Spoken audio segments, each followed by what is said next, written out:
किसान भाइयों, बैगन का ये वाला पौधा देखिए, पत्ती पर देखिए ये कौन सा कीड़ा है।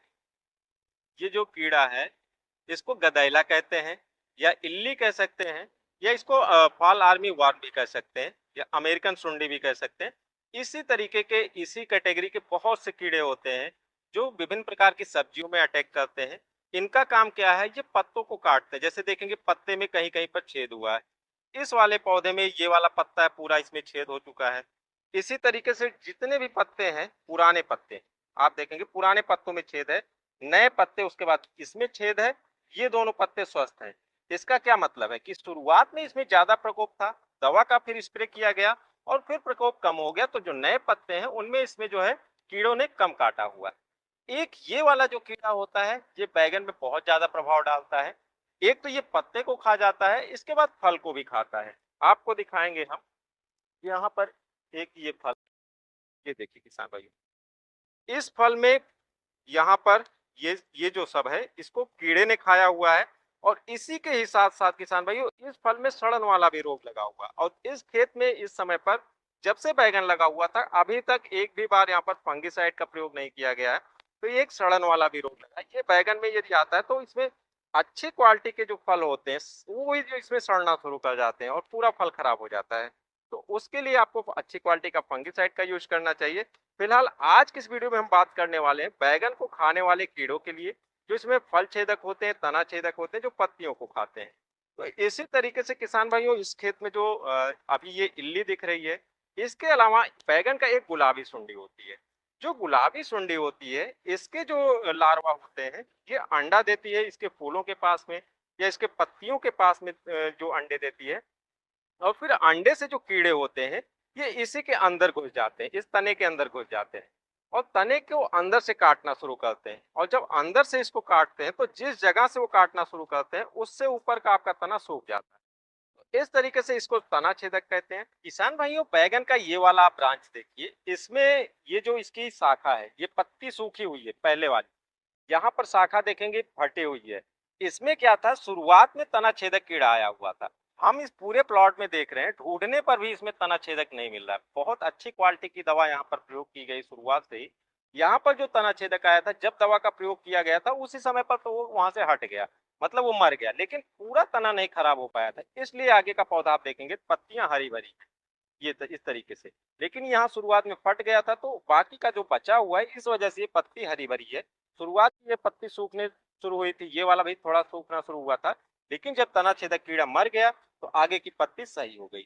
आगे यहाँ पर एक जगह और है, वहां पर भी हम दिखाते हैं किस तरीके से तना छेदक काम करता है। ये वाला जो देखेंगे शाखा, पूरा पत्ती इसकी सूख गई है, ये पत्ती सूख गई है, इधर सूख गई, नीचे से जो पूरा इसका सही है। इसमें भी तना छेदक लगा है, क्योंकि जहां से इसका जो तना छेदक लगा उसके ऊपर जो है पोषक तत्वों का आदान प्रदान नहीं हो पा रहा है, इसलिए ये अपना सूखना शुरू कर दिया। धीरे धीरे एकदम सूख जाएगी। यहाँ से हम आपको तोड़ के दिखाते हैं।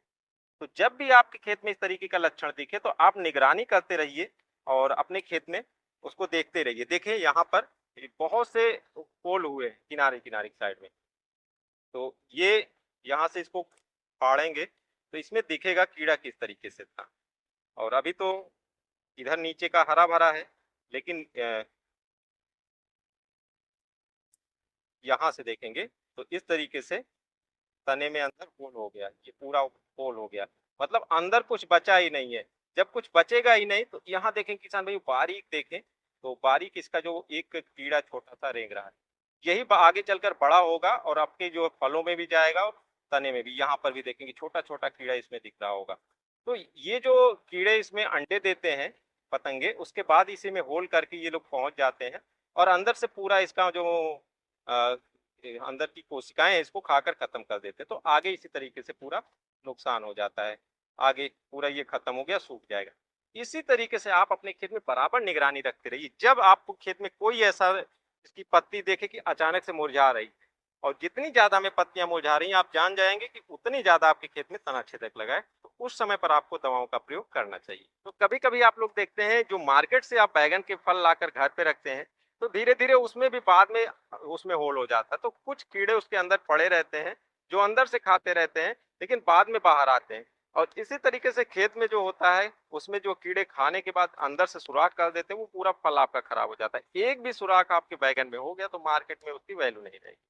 तो ये जो है सबसे ज़्यादा नुकसान आपके खेत में पहुँचाते हैं, क्योंकि जो पूरा आपका प्रोडक्शन है, उसमें खाद पानी लगा हुआ, आपने प्रोडक्शन किया, आपका फल आया हुआ, लेकिन उसमें होल हो गया।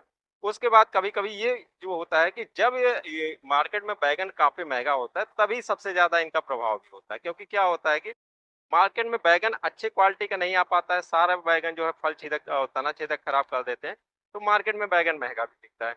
तो इसलिए उस कंडीशन में आपको अच्छी क्वालिटी की दवाओं का प्रयोग करना चाहिए। किसान भाइयों, कई वर्षों तक हमने बैंगन की खेती किया और अच्छी कई प्रकार की दवाओं का प्रयोग किया है और बहुत अच्छे रिजल्ट भी रहे हैं।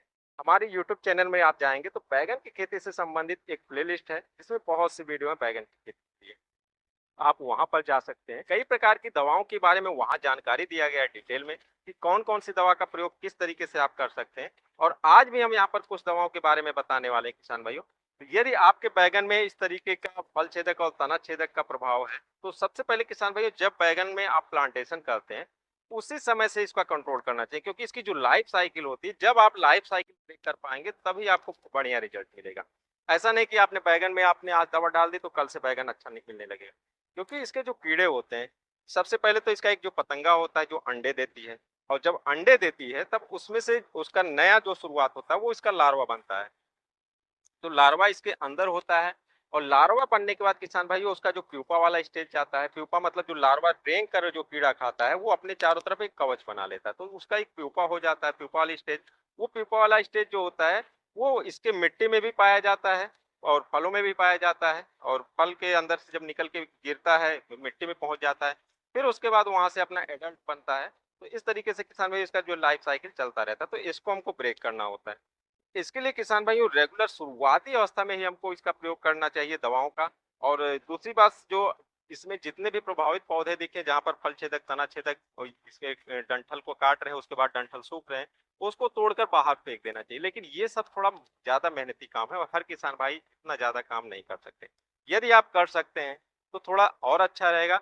इसके अलावा किसान भाई इसके लिए आप ट्रैप का यूज कर सकते हैं। ट्रैप में क्या होगा, वहाँ पर जो है मादा जो इसकी मक्खियाँ होती है उसकी गंध होता है, उसमें जो दवा होता है ल्योर में, वो ल्योर आप लगा देंगे तो जितने नर कीड़े होते हैं वो धीरे-धीरे आकर ट्रैप में फँस जाते हैं। नर कीड़ों की संख्या कम हो जाएगी तो इनका जो है प्रजनन नहीं होगा, तो जनसंख्या इनकी ज़्यादा नहीं बढ़ेगी, तो एक तरीके से इससे कंट्रोल होगा। और दूसरा, आपको समय-समय पर दवाओं का स्प्रे करना है। किसान भाइयों, जो फल छेदक, तना छेदक और ये जो इल्लियाँ हैं जो बाहर से काट के खाती है, इन सब के लिए हम दवा की बात करें तो एक दवा आती है ट्रेसर नाम से, जिसका जो टेक्निकल है ये स्पाइनोसेट 45% में आता है और ये बायोलॉजिकल इंसेक्टिसाइड है, मतलब ये रासायनिक में नहीं आता है, एक तरीके से ये बायोलॉजिकल इसको कहते हैं। तो इस दवा का आप यदि प्रयोग करना चाहते हैं तो 80 से 90 ml इसका जो डोज होता है प्रति एकड़ के हिसाब से, मतलब 32 बिस्वा जो क्षेत्रफल होता है उसमें आपको 80 से 90 ml एक बार में जब आप स्प्रे करेंगे तो इतना डोज आपको लेकर चलना है। ये दवा काफी अच्छा काम करती है। 200 लीटर पानी आपको लेना है 1 एकड़ में। तो इस तरीके से यदि आप 20 लीटर की टंकी का यूज करते हैं तो आपको 8 ग्राम दवा एक टंकी में इसका प्रयोग करना है। तो इस हिसाब से आप अपना देख लीजिए कि आपका कितना एरिया है और उस एरिया में आप कितने पानी में डालते हैं। यदि आपका 1/4 एकड़ है तो मान के चलिए आपको वहां पर जो है 50 लीटर का पानी आपको यूज करना है कम से कम। क्या होता है किसान भाई, बैगन के जो पौधे होते हैं काफी बड़े होते हैं। उतनी ही दवा को यदि आप कम पानी में डालेंगे तो कुछ ही जगह पर अच्छे से पहुंचेंगे, हर जगह नहीं पहुंच पाएंगे। तो इसलिए आपको पर्याप्त मात्रा में पानी का प्रयोग करना और अच्छे से ये इसको पौधों को भिगोना है। इसमें आपको हमेशा स्टिकर भी मिलाकर चलना है, जो भी आप यहाँ पर स्प्रे करें उसमें स्टिकर जरूर मिला लें। इससे जो आपकी दवाइयाँ होंगी पत्तों पर अच्छे से चिपक जाएंगी। इसके बाद किसान भाई एक डेलीगेट करके दवा आती है। इसका जो टेक्निकल होता है स्पिंटोराम होता है 11% के आसपास, 11.5% जो इसका होता है। वो वाली दवा आप जो है 180 ml प्रति एकड़ के हिसाब से आपको इसका यूज करना है। ये भी दवा काफी अच्छा रिजल्ट देती है किसान भाई, लेकिन आपको सही तरीके से इसका प्रयोग करना है, मतलब कि इसको भी आपको 200 लीटर पानी का यूज करना है और हमेशा इसमें स्टिकर भी मिलाकर चलना है। तो ये जो दवाइयां होती हैं इनको आप 5 से 7 दिन के अंतराल पे बदल बदल के, जैसे आपने एक बार ट्रेसर का यूज कर लिया, दूसरी बार आप यहाँ पर डेलीगेट का यूज कर लीजिए। इसके अलावा जो तीसरी दवा है इसमें आपको 3 दवाओं को एक साथ लेकर चलना है। इसमें आपको मार्शल लेना है, और मार्शल जो लेना किसान भाइयों 25 ml प्रति 15 लीटर की पंप की बात कर रहे हैं, और आपको 200 लीटर पानी आपको 1 एकड़ में यूज करना है। तो 15 लीटर में आपको 25 ml मार्शल दवा का यूज करना है, और इसी में आपको इमामेक्टिन बेंजोएट जो आता है वो आपको लेना है 8 ग्राम, 8 से 10 ग्राम 15 लीटर में के पंप में आपको 8 से 10 ग्राम इमामेक्टिन बेंजोएट लेना है। और किसान भाई इसके अलावा जो तीसरी दवा है, इसमें आपको कार्टाप हाइड्रोक्लोराइड एक 75% का आता है, उसको आपको 15 ग्राम लेना है। ये पाउडर फॉर्म में होता है, ब्लू कलर में होता है। उसको आप इन तीनों दवाओं को लेकर आपको इसमें प्रयोग करना है। जब ज्यादा मात्रा में प्रभाव होता है तब आपको इनको तीनों को लेकर चलना है। यदि आपका प्रभाव ज्यादा मात्रा में नहीं है तो आप इमामेक्टिन बेंजोएट के साथ कार्टाप हाइड्रोक्लोराइड ले सकते हैं, या फिर दूसरे डोज में आप यहाँ पर जो मार्शल नाम की दवा आती है उसके साथ आप कार्टाप हाइड्रोक्लोराइड ले सकते हैं। किसान भाइयों, यहाँ पर जो कार्टाप हाइड्रोक्लोराइड है, ये तो आपके खेत से तना छेदक, फल छेदक इन कीड़ों का कंट्रोल करती ही है। साथ ही साथ इस दवा का जो एक फायदा ये होता है कि जो कीड़ों के अंदर जो दवाओं के प्रति रेजिस्टेंस हो जाता है, वो बार बार दवाओं के स्प्रे के बाद उन दवाओं का उस पर फर्क नहीं पड़ता है। तो ये जो है उनके रेजिस्टेंस को भी ब्रेक करने का काम करती है। इस तरीके से यदि आप दोनों दवाओं को मिलाकर प्रयोग करेंगे तो इस पे आपको काफी अच्छा रिजल्ट आएगा। किसान भाइयों, ये सारी दवाएं तो हैं, इनका प्रयोग करके आप अपने बैगन के खेत से कीड़ों का कंट्रोल कर सकते हैं, लेकिन इसका तरीका आपको पता होना चाहिए कि कैसे इसका यूज करना है। यदि आपने खेत में बैगन लगा दिया और खेत में आप इंतजार कर रहे हैं कि बैगन में फल आने लगे फिर हम दवाओं का प्रयोग करेंगे, तो तब तक तो काफी लेट हो चुका होगा, क्योंकि आपके खेत में जो इसमें तना छेदक कीड़े हैं इसमें अंदर पड़े रहेंगे, धीरे धीरे वो अपना ग्रोथ करते रहेंगे, उनकी लाइफ साइकिल चलती रहेगी और बहुत ज्यादा मात्रा में कीड़े आपके खेत में आ जाएंगे। और जो कंडीशन रहेगा जब आपके खेत में फल आने वाले रहेंगे तो ढेर सारे कीड़ों का अटैक होगा, और उस समय पर यदि आप दवाओं का प्रयोग करेंगे तो आपको कम से कम 15 दिन 20 दिन लग जाएंगे उनका कंट्रोल करने में, यदि आप सही दवा का प्रयोग कर पा रहे हैं और मौसम अनुकूल है कि आपका खेत से जो कीड़े के ऊपर ज्यादा दवाइयां असर कर रही हैं तब। और अगर मौसम भी प्रतिकूल है और सही तरीके से आप दवा का प्रयोग नहीं कर पा रहे तो बहुत से आपके जो फल हैं शुरुआती अवस्था में फल छेदक, तना छेदक का प्रभाव उनमें हो जाएगा, और शुरुआती अवस्था में बैगन का काफी अच्छा रेट होता है, तो उस समय पर आप अच्छा भाव इसका नहीं ले पाएंगे। तो इसलिए किसान भाइयों, बैगन की खेती में आप हमेशा कीड़ों के लिए ध्यान रखिए, फल छेदक और तना छेदक कीड़े, और जो आपके खेत में इसी के साथ रस चूसक कीड़े आते हैं जो पौधों को कमजोर करते हैं, उसमें पीलापन ले आते हैं, उन सब का कंट्रोल आप जरूर करिए। तो किसान भाइयों, इस तरीके से जब आप अपने खेत में इन सब दवाओं का अच्छे से प्रयोग करेंगे, समय समय पर खेत की अच्छी निगरानी करेंगे, तो बैगन की खेती से बहुत अच्छा प्रोडक्शन निकलता है, और आप अच्छी मात्रा में ज्यादातर जो आपका प्रोडक्शन है उसको आप मार्केट में पहुंचा पाएंगे, और आप बैगन की खेती से अच्छा प्रॉफिट कमा पाएंगे। किसान भाइयों, बैगन की खेती से संबंधित हमारा एक इसका अलग से सेक्शन बना हुआ है, आप वहां पर जाकर पूरा देख सकते हैं कि बैगन की खेती से बहुत से वीडियो हैं, डिटेल में जानकारी आप वहां से ले सकते हैं। और भी यदि कोई प्रश्न आपका है तो आप कमेंट करके पूछ सकते हैं, तो पूरी जानकारी दी जाएगी। और मिलते हैं किसी और वीडियो में, तब तक के लिए नमस्कार।